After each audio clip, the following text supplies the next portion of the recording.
ಆದ್ರೆ ಸಂಗೀತ ಅವರು ಯಶ್ ಮತ್ತು ರಾಧಿಕಾ ಪಂಡಿತ್ ಅವರ ವಿಶ್ ಬೇಕು ನನಗೆ.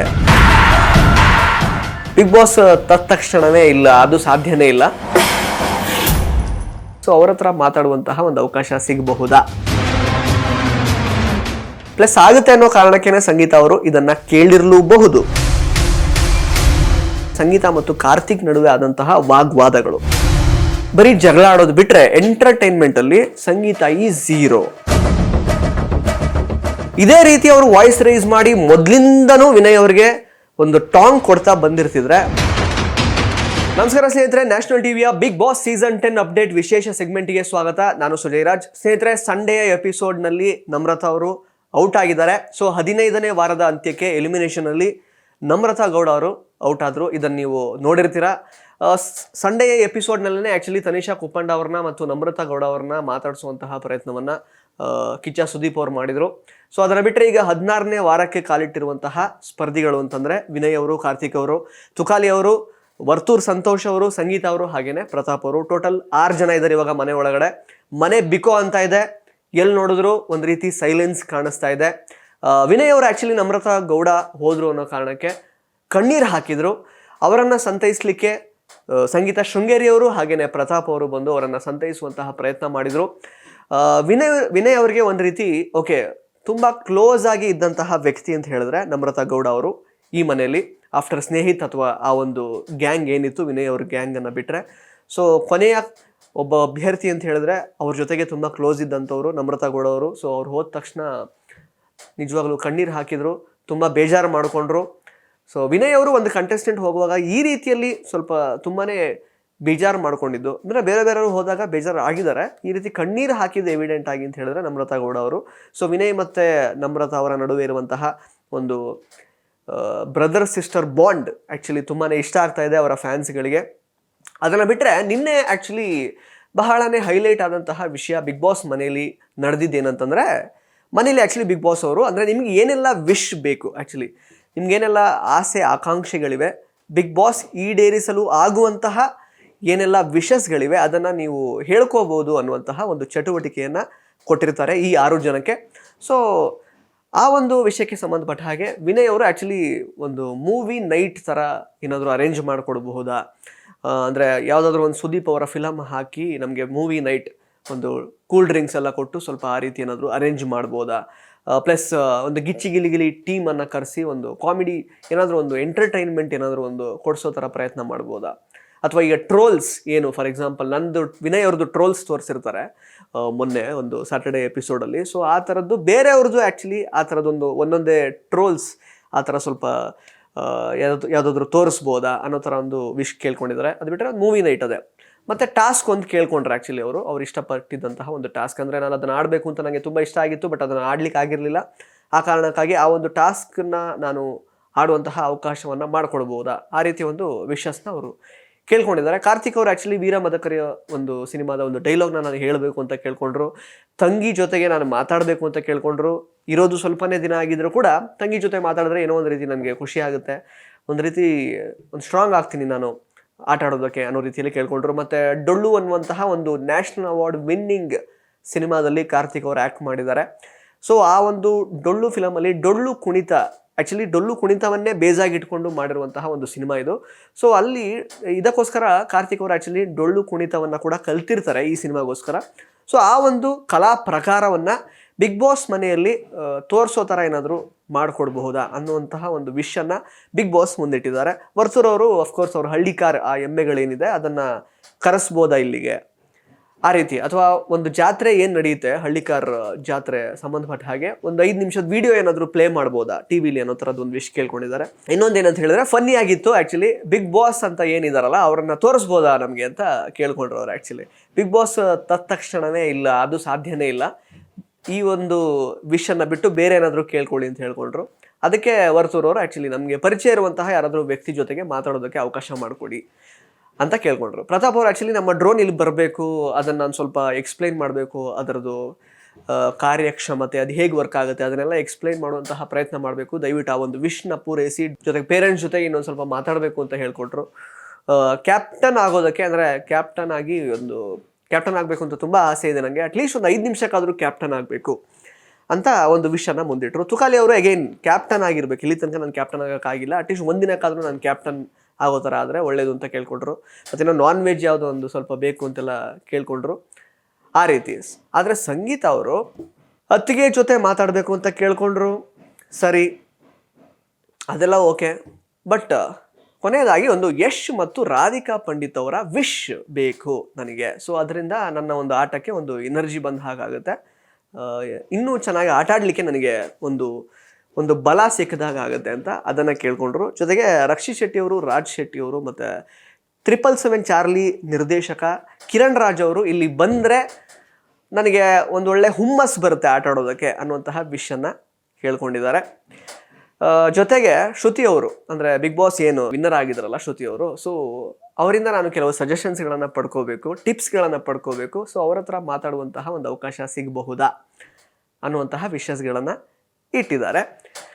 ಓಕೆ, ಆಮೇಲೆ ಸಂಗೀತ ಅವರು ಆ್ಯಕ್ಚುಲಿ ಹೊರಗಡೆ ಬಂದು ನಾನು ವಿಶ್ ಅಂತಂದರೆ ಯಾರಾದರೂ ನನಗೋಸ್ಕರ ವಿಶ್ ಮಾಡಲಿ ಅನ್ನೋ ಥರ ಅರ್ಥದಲ್ಲಿ ನಾನು ಆ ಥರ ಅರ್ಥ ಮಾಡಿಕೊಂಡು ಏನೋ ಆ್ಯಕ್ಚುಲಿ ಬಿಗ್ ಬಾಸ್ ಮನೆ ಒಳಗಡೆ ಆಗಲಿಕ್ಕೆ ಅಥವಾ ಬಿಗ್ ಬಾಸ್ ಸಾಧ್ಯವಾಗಿಸ್ಲಿಕ್ಕೆ ಆಗದೇ ಇರುವಂತಹ ಕೆಲವು ವಿಷಯಗಳನ್ನು ಕೇಳಿಬಿಟ್ಟಿದ್ದೀನಿ ಅಂತ ವಿನಯ್ ಹತ್ರ ಹೇಳ್ಕೊಂಡ್ರು. ಬಟ್ ಎಲ್ಲೋ ಒಂದು ಕಡೆ ಒಳ್ಳೆ ನೈಸ್ ಸ್ಟ್ರಾಟರ್ಜಿ ಅಂತ ಕೂಡ ಇದು ಅನ್ನಿಸ್ತು. ಆ್ಯಕ್ಚುಲಿ ಯಶ್ ಮತ್ತು ರಾಧಿಕಾ ಪಂಡಿತ್ ಅವರಿಂದ ವಿಶನ್ನು ಪಡ್ಕೊಳ್ಳೋದು ಅಂತಂದರೆ ಆಲ್ಮೋಸ್ಟ್ ಯಶ್ ಅವರ ಒಂದು ಏನು ಫ್ಯಾನ್ ಬೇಸ್ ಇದೆ ಅವರನ್ನೆಲ್ಲ ತಮ್ಮತ್ತ ಸೆಳೆದುಕೊಳ್ಳುವಂತಹ ಒಂದು ಒಳ್ಳೆ ಸ್ಟ್ರಾಟರ್ಜಿ ಕೂಡ ಹೌದಿದು. ಇದನ್ನು ತಪ್ಪು ಅಂತ ಹೇಳೋಕ್ಕಾಗಲ್ಲ, ಬಟ್ ತುಂಬ ಚೆನ್ನಾಗಿ ಇವ್ರು ಸ್ಟ್ರಾಟರ್ಜಿ ಮಾಡಿದ್ದಾರೆ.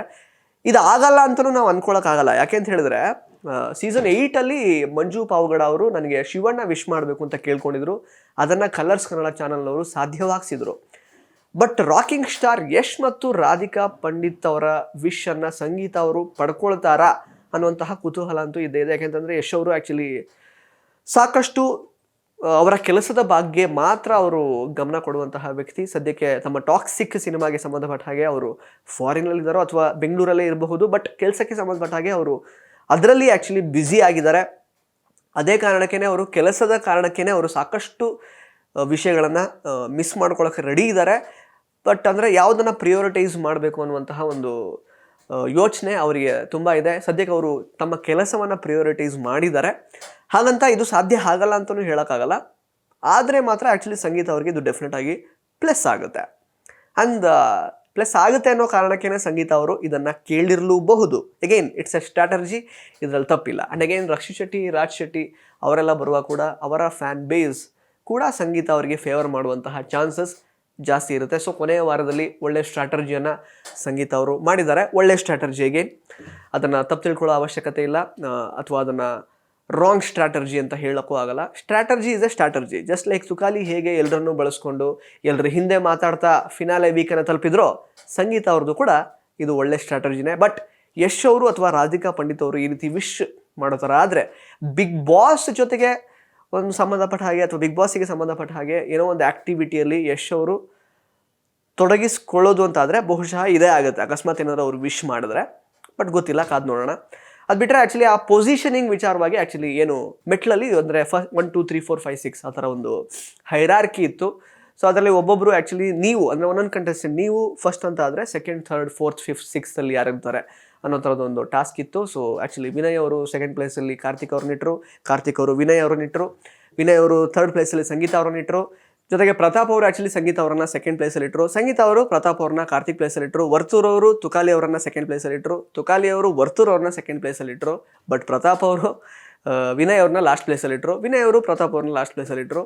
ಹೀಗೆ ಈ ಥರದ್ದೆಲ್ಲ ಸುಮಾರು ಹೈರಾರ್ಕಿಗೆ ಸಂಬಂಧಪಟ್ಟ ಹಾಗೆ, ಆ ಪೊಸಿಷನಿಗೆ ಸಂಬಂಧಪಟ್ಟ ಹಾಗೆ ಸಾಕಷ್ಟು ವಾದ ವಿವಾದಗಳು, ವಾಗ್ವಾದಗಳು ತುಂಬ ನಡೀತು ನಿನ್ನೆ.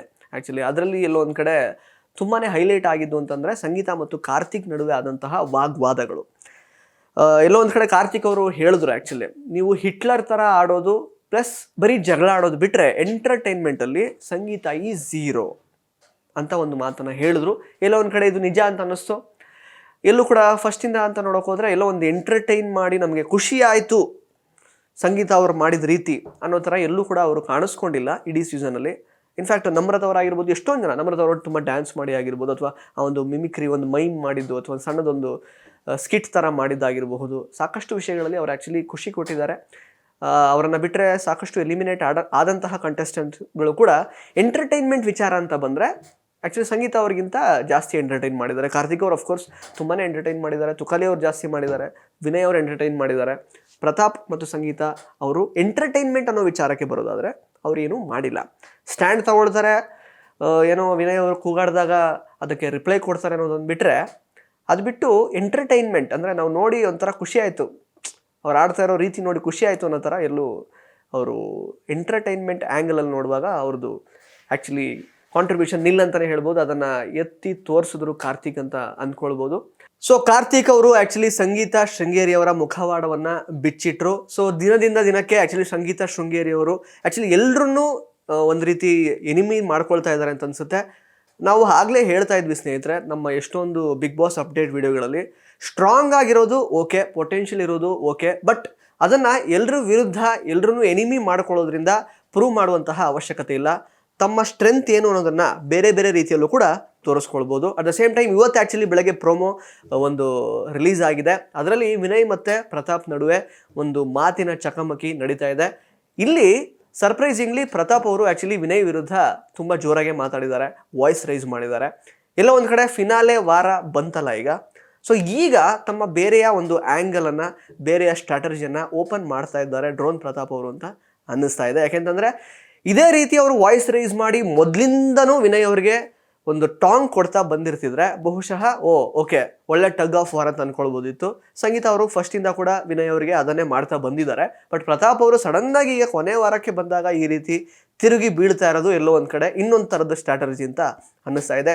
ನೋಡೋಣ, ಈಗ ಸದ್ಯಕ್ಕೆ ಮಿಡ್ ವೀಕ್ ಎಲಿಮಿನೇಷನಲ್ಲಿ ಬಂದು ನಿಂತಿದ್ದಾರೆ ಕಂಟೆಸ್ಟೆಂಟ್ಸ್. ಮೋಸ್ಟ್ಲಿ ಇವತ್ತು ಆಗಲ್ಲ ಅನಿಸುತ್ತೆ, ನಾಳೆ ಆಗ್ಬೋದು, ವೆಡ್ನೆಸ್ಡೇ ಆಗುತ್ತೆ ಅನಿಸುತ್ತೆ. ಕಾದು ನೋಡೋಣ ಯಾರು ಹೋಗ್ತಾರೆ ಅಂತ. ನಿಮ್ಮ ಪ್ರಕಾರ ಯಾರು ಹೋಗ್ಬೋದು ಅಂತ ದಯವಿಟ್ಟು ಕಮೆಂಟ್ ಬಾಕ್ಸ್ನಲ್ಲಿ ಕಮೆಂಟ್ ಮಾಡಿ ತಿಳಿಸಿ. ಹಾಗೆಯೇ ಸಂಗೀತ ಅವರ ಸ್ಟ್ರಾಟರ್ಜಿ, ಯಶ್ ಮತ್ತು ರಾಧಿಕಾ ಪಂಡಿತಿಂದ ವಿಶನ್ನು ಪಡ್ಕೊಳ್ಬೇಕು ಅನ್ನುವಂತಹ ಸ್ಟ್ರಾಟರ್ಜಿ ಬಗ್ಗೆ ನಿಮ್ಮ ಒಪಿನಿಯನ್ ಏನು ಅಂತ ದಯವಿಟ್ಟು ಕಮೆಂಟ್ ಬಾಕ್ಸ್ನಲ್ಲಿ ಕಮೆಂಟ್ ಮಾಡಿ ತಿಳಿಸಿ.